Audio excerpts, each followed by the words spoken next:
Buongiorno, buon popolo. At the recent General Synod, there was a diocesan motion from the Diocese of Oxford calling on the wider church to accelerate its work of being carbon neutral by 2030. And it is so important that individual parishes like ours play our part.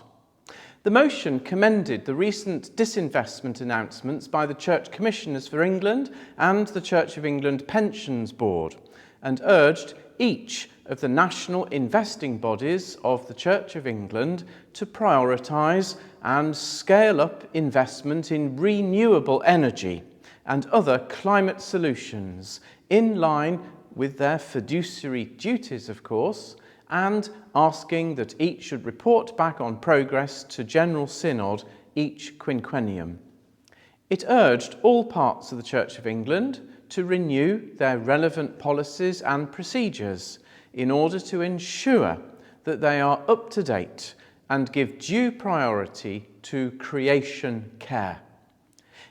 The motion also urged the Church of England to further develop pre- and post-ordination and lay training to deepen our understanding in how care for the earth is part of our Christian faith and a missional imperative.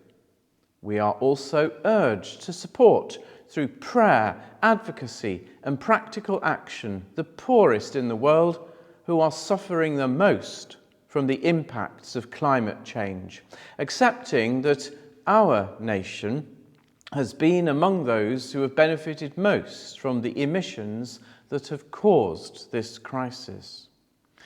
We were also called to commit earnestly and regularly to pray and to promote prayer about the climate and the wider environmental crisis. The motion also called upon all institutions of the Church of England to make urgent practical preparations for the delivery of substantial reduction of the Church's carbon footprint, including various immediate actions in respect of church buildings.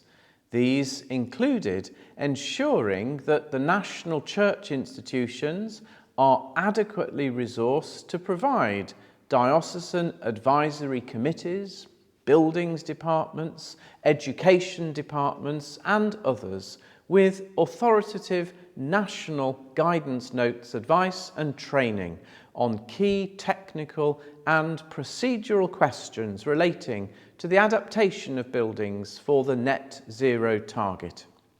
It also means ensuring that parish buying and other national level entities have the capacity to engage with manufacturers and suppliers of products and processes recommended for making our buildings more efficient, with a view to using the scale of the national net zero project to achieve both sympathetic design and economies of scale on cost.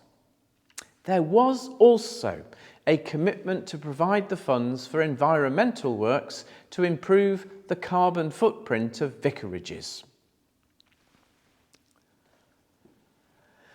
I was also really pleased to see that the motion requests that bishops and the Liturgical Commission encourage confirmation services to include an additional question. And here it is. Will you strive to safeguard the integrity of creation and sustain and renew the life of the earth?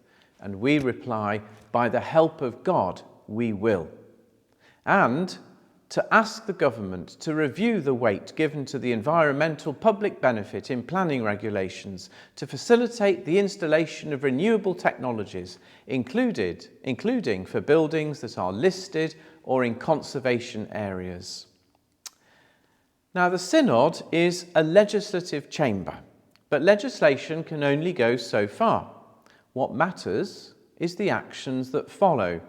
We, as a church, are a fellowship of faith, a place of shared prayer and hope and spiritual inspiration, and the climate issues we face, and which face us deeply, are also spiritual ones.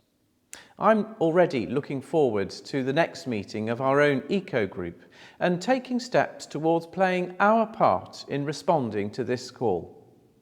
As the person moving the Oxford motion concluded, we must wake up and we must change. We must pray and we must act.